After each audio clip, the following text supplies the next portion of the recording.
Hello and many thanks for joining us. This is a Newsroom series on Channels Television. I'm Oyo State, and today our focus is on the Southwest region. But first, let's serve you with the top stories for the day. The total and comprehensive two-week warning strike declared by the Academic Staff Union of Universities, ASUU, has taken effect in several universities across the country. This was confirmed by Channels Television correspondents who visited some campuses today. At the Federal University Dutse in Oyo State, students were seen leaving the campus following the commencement of the strike. Some of the students who spoke to our crew expressed concern over the disruption, noting that the industrial action has affected their semester examinations, which were scheduled to begin this week.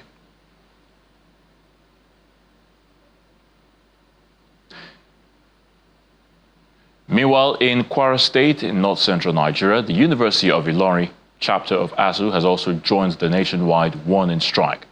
According to the branch chairman, the action follows the alleged failure of the federal government to implement agreements previously reached with the union. He adds that ASUU's demands include the release of withheld salaries and earned academic allowances, as well as improved funding for public universities across the country. Down south in Oyo State, Nigeria's southwest region, members of the ASUU at the Federal University of Agriculture at Vacate have also joined their counterparts nationwide to commence the two-week warning strike. Lecturers stayed away from the classrooms even as students appealed to both the union and the federal government to resolve the impasse amicably in the interest of their academic progress. Still in the southwest, in Lagos State, Nigeria's commercial hub, efforts to reach union members at the University of Lagos for confirmation of compliance were unsuccessful. However, sources indicate that lecturers at the university have joined the strike in solidarity with their colleagues across the country. Now, the University of Lagos is, however, currently not in session.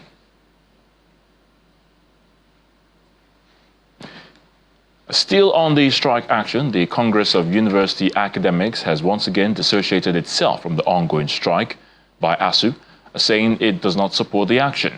The president of the group, Mr. Newsroom, who spoke to Channels Television earlier, also faulted the federal government of negotiating with one group while ignoring others like CONWA, which are not taking part in the strike action. The closest the leadership of our union has gotten to the government in terms of presentation of our issues was in a meeting with the immediate past Minister of Education, Professor Tahir Mamman, sometimes in August 2024. And the latest was on 11 September 2025. So we've not been given opportunities to present issues before the federal government formally. However, at the meeting of 11 September 2025, where we presented two main issues. The first one is to protest formally now and physically the exclusion of the leadership of ASUU, our leadership of CONWA, on the renegotiation committee.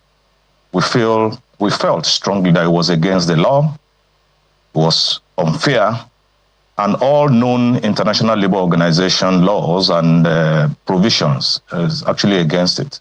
So we were able to present first that this exclusion in the renegotiation committee is frowned at, is not going to be taken lightly. The Honorable Minister of Education then promised that there were talks to expand the committee so as to avoid negotiating in silos as he presented that day. And we saw that that has been done. The negotiation committee has been expanded to now negotiate, if I can quote him correctly, with all registered unions in the tertiary institutions. Until and unless we have opportunities on the table where we put our issues before the government and we have areas of disagreement with the government, it is illogical, it's marks of lack of intelligence to declare a dispute over something you haven't discussed. Meanwhile, the federal government maintains that it has addressed every request presented by the Academic Staff Union of Universities, ASUU. Speaking on Channels Television's breakfast program, The Morning Brief, the Minister of Education, Dr. Maruf Alausa, appealed to lecturers to return to the classrooms, stressing that dialogue remains the best option. He described the ongoing strike as unnecessary, insisting that the government has fulfilled its obligations and remains committed to improving the university system. The federal government tertiary institution negotiation team met with them for several hours on Friday. Senator Oyo, who was deputizing for Alhaji Ali Ahmed, was in constant communication with ASUU president all through Saturday and Sunday. I was also working the phone with Senator Oyo, checking with him. He reached out multiple times with calls and tests. He did not get any response back. We are doing everything to avert any strike. We reached out to them multiple times on Saturday and Sunday. No response. That's the president now tested a few minutes before 5 p.m. on Sunday evening that it will get back to Senator Oyo. By the time he got back to Senator Oyo, they released a statement that they were going on strike. And the senator said, let me connect the minister with you. He said, no, please don't connect the minister. I'd met with them. When they went on strike for 8 months or so, President Bola Ahmed Tinubu was then aspiring, was then candidate Bola Ahmed Tinubu had the chief of staff, who was the speaker of the house, to meet with ASUU then, that they should call off that 8-month strike. They met and they agreed that they will pay. It was agreed. The chief of staff, the current chief of staff today, led the government delegation. They agreed with ASUU that they will pay 50% of that of the months that they didn't work. Immediately, President Bola Ahmed Tinubu took over. He paid 4.5 months, about 50% of that, and he said he only promised 50%, half of that, and he's paid. We went to the president as well to represent the case. The president said, I promised them half of those months, and I've paid. That the 3.5 months will not be paid. And let me now address what you said about the 25-35 wage award increase. Unfortunately, there was no provision in 2025 for this to pay these arrears. In the 2025 budget, to pay these arrears for all public servants. And I told ASUU that there was no provision. We met with the budget office. This will be provided in 2026. You will get all your arrears.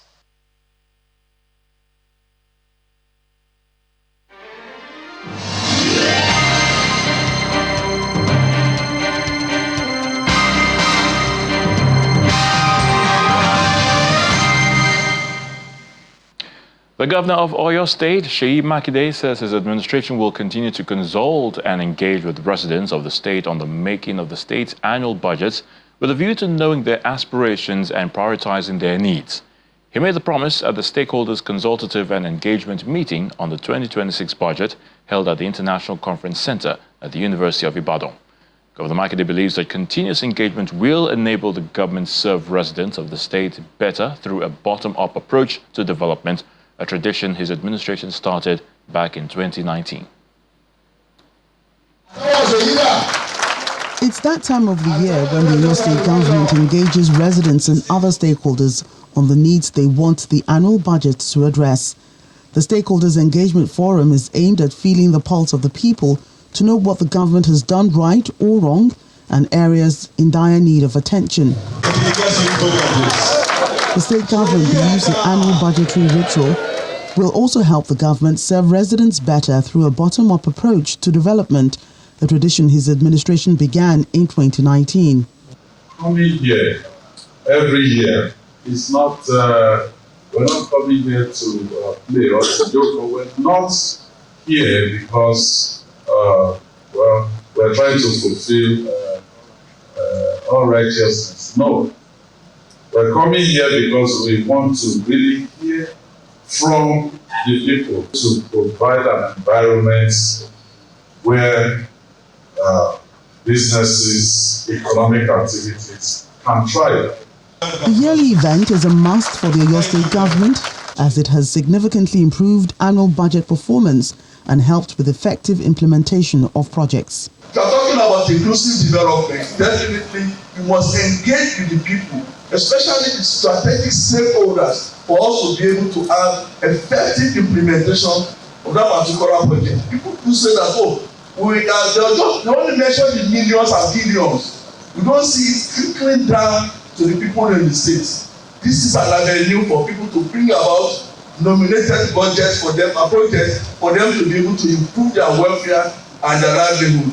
Meanwhile, a representative of one of the development partners, UNICEF, Mr. Mohammed Okori, commends the growth recorded in Oyo State under Governor Makinde's watch. A reason, he says, is why development partners are willing to collaborate with the state. UNICEF works in all the states of the Federation, and in the whole of Southwest, UNICEF has one focus state, and that focus state is Oyo State. Development partners will not take their resources to where they do not find traction. They take it to where the government is proactive, where the government is implementing people-oriented policies, and where the government is accountable to the people. That is what we saw in Oyo State, and that is why we're here. And we continue to support the state. The budget town hall is being held across all zones of Oyo State as the government strengthens its reassurances that it will provide social safety nets for all residents, but especially to women in 2026. The Nigerian Civil Defense Corps College of Security Management in Abeokuta has graduated about 250 officers in the college Composite Arms Training Program, Field Officers Arms Handling Training, and Agro Rangers from Ogun, Oyo, and Lagos states. At the ceremony held at the Civil Defense College of Security Management in the state capital, the Assistant Commandant General and Provost of the college, Niyi Akintelure, warned against unprofessional conduct and other acts that could bring Corps members or the Corps into disrepute. Now, the officers have been taken through rigorous training in tactical operations, arms handling, and other skills necessary to safeguard vulnerable members of society and critical national infrastructure and assets.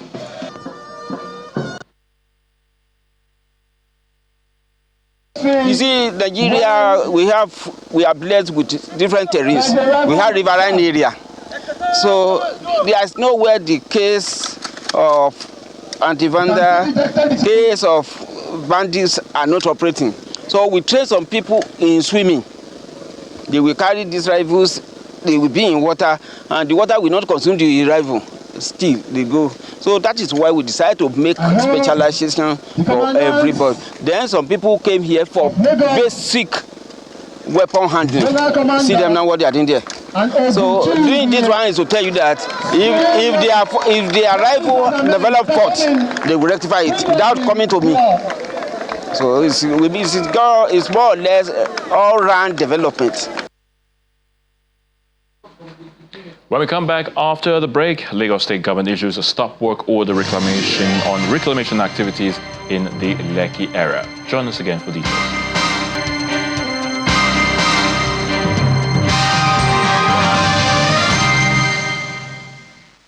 Welcome back. The federal government says it is establishing a building materials manufacturing hub within the Lekki Free Trade Zone in Lagos, among other initiatives, towards reducing building materials imports, strengthening the naira, and bridging the deficit in the built industry of the nation's economy. Now, the Minister of Housing and Urban Development, Ahmed Dangiwa, made this known in Abeokuta, the Ogun State capital, during a two-day seminar by stakeholders in the built industry with the theme Renewed Hope Housing, Driving Regional Growth. Participants at the occasion reiterate the need for improved policy framework and more synergy between government at all levels of development and the private sector to ensure safety, quality, and affordable housing for social stability and a catalyst for development.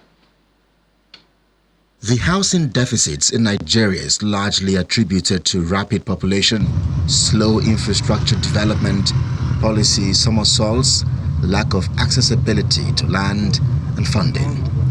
Thank you for your support at all times. Some of these concerns were raised during a two-day seminar put together by stakeholders in the built industry with the theme Renewed Hope Housing, driving regional growth, which attracted the presence of the Minister of Housing and Urban Development, players in the construction industry, and financial institutions to brainstorm on ways to address the challenge, as well as prospects and solutions. Mentorship and certification in various construction trades. Our curriculum will be industry-driven, ensuring that our graduates meet the needs of the construction sector. As professionals in the built environment, we know that housing thrives, industry grows, and job multiplies, and of course, communities flourish. The Renewed Hope Housing Initiative offers a pathway to delivering affordable, sustainable, and inclusive housing. But its success will depend on collaboration, innovation, and professionalism in every single level. The Minister of Housing and Urban Development, Ahmed Dangiwa, seizes the occasion to highlight some of the current efforts by the federal government towards addressing the situation and ensure safe, affordable housing for all. Our flagship initiative, which is the Renewed Hope Housing Program, is being delivered through a structured three-tier approach. The first tier, the Renewed Hope Cities, is a large master-planned communities of at least 1,000 units with schools, hospitals, markets, and green spaces, high-rise buildings, a block of flats, terraces, and duplexes. It starts perfectly targeting the high-income individuals within the society. That's why we are targeting 7 locations within the countries, FCT, and 1 in each geopolitical zone of the country. The second tier is the Renewed Hope Housing Estates to deliver 250 to 500 housing developments in every state capital for middle-income Nigerians, such as civil servant, traders, and teachers. His counterparts in the Ministry of Labour and Employment, represented by the Chief Labour Officer in the ministry, is asking youths to take advantage of skill acquisition centres around them to develop themselves. By the virtue of the approval of the minister, you have an unhindered access to all those sectors in the southwestern states. So, but if you have any difficulty or any other thing, please don't hesitate to call upon us. On the other side. Thank you. While you remain there. The event is rounded off with the induction of some youths who benefited from the Artisans Training Scheme organized by the Oyo State government.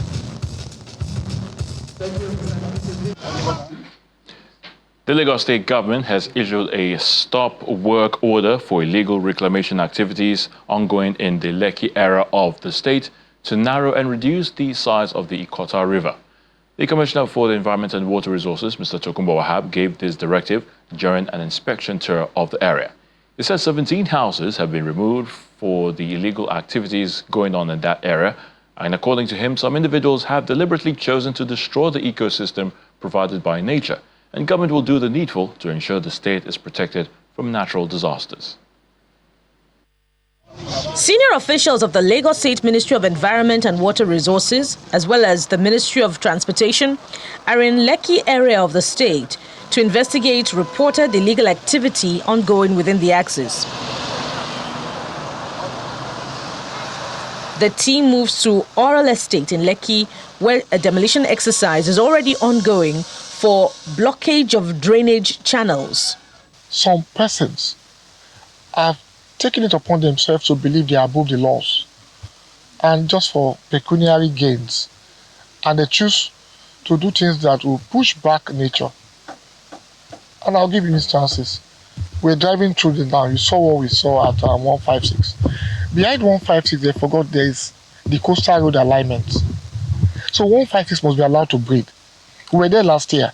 We gave them the setback and the right of way, knowing fully well that the coastal road will pass behind it. And we came today, we saw what they had done. And we're going to remove those contraventions. So once 156 breathes very well, it discharges into this Ikota. And then Ikota will discharge to the Lagos Lagoon on the other side of Lekki. So it's a system that nature had designed itself. But humans are trying to now cluster it and it behoves us as a state to show responsibility to our citizens. The Lagos State government says 17 houses have been pulled down for encroaching the right-of-way of the Ikota River alignment, a move government insists is needed to prevent flooding. We got a major complaint some months back that some persons are trying to reclaim into Ikota to narrow it, and we stopped them. The ministry stopped them, we came. But we got a whistleblower inform us some days back again that they had aggressively continued that encroachment and that they are now trying to sell to innocent third parties. So we came now, we saw what they are doing here. I've taken a very firm action as a ministry. We are stopping it. I'm going to push back, remove all the contraventions, and try find those behind this madness and put them before the law. The next stop is the Lekki-Ekpe Expressway to inspect the area for the forthcoming green rail line along the corridor. The green line that we're talking about should start December. So it's actually from Marina to Ekpe, but we're starting from the toll gate all the way. We've faced it. You know, the Marina will be over water, you know. So, but for this one, it's going to be from Lekki Phase 1 all the way to Ekpe. We're speaking to the wetlands and also approval given to people on the power line. There are two different things. Temporary approval on the power line. And the final stop is Parkview Estate in Ikoyi, where flood control works are ongoing. The government says 80% of the drainage construction has been achieved, and it will continue to put in more effort to mitigate the impact of flooding across the Lagos metropolis. World Fish Nigeria and Indian Council of Agricultural Research have agreed to partner to tackle Nigeria's shortage in fish supply and lift people out of poverty. The agreement was reached during the India-Nigeria Roundtable on Aquaculture and Fisheries at the IITA Ibadan, a collaboration organizers believe will help both countries learn from one another and transform their aquaculture sector. According to World Fish Nigeria country representative Dr. Charles Nyangbe, Nigeria is currently producing 3.6 metric tons of fish, which is far below the needs of the people, considering Nigeria's population and demand, a situation attributed to inadequate technology and innovation. Also speaking at the event, Deputy Director General Fisheries Science, India Council of Agricultural Research, Ministry of Agriculture, Joy Krishna Jena, believes that Nigeria and India have a lot to learn from one another in the area of aquaculture. He says India had worked on several fish species which could be useful to other countries, and the government is willing to collaborate in areas of information sharing, human resources exchange, and capacity building. The idea is to learn from each country, and the Center for Agricultural Research in India is one of the largest research centers in the world, and they have over 6,000 scientists, and out of that about 500 scientists are domiciled in the Department of Fisheries. So the idea is for us to learn from them to see how we can change the dynamics within the aquaculture landscape in Nigeria. If you look at the statistics in Nigeria, you see that we currently produce about 3.6 million metric tons of fish in Nigeria, and that is not enough to satisfy the demand. And there's a huge demand gap, and what we currently produce in Nigeria is about 30%. And this is due to lack of technology, this is due to lack of innovation, and that is what we are hoping to learn from India. Today, it costs the federal government of Nigeria about $1.2 billion to import fish into the country. That is not acceptable. That is not what we should be doing. We should be able to feed ourselves, considering the enormous aquatic resources that we have available in Nigeria. So the idea, how we support the smallholder farmers, we are going to learn some of their new emerging technologies from India. They will also learn from us, and with that, we should be able to develop new innovations that is adaptable to the Nigeria context. We have several things to learn from each other. As I told, though India is a carp-dominated country, still we work on several exotic species like tilapia, also in catfish, garipinas. So there are several areas what we work. There can be exchange of ideas, information, human resource exchange, capacity building programs, student exchange, all those areas there are possibility of cooperation in coming years. We have come as a delegation, 4-member delegation from ICAR and World Fish. Under ICAR and World Fish, we have a program called South-South Cooperation. Under this program, we thought to have some contacts with some of the important African nations where we can have some discussion, the areas in which we can have collaborations or exchange of ideas in coming days. And that's Newsroom series at this time. Many thanks for watching. I'm Oyo State.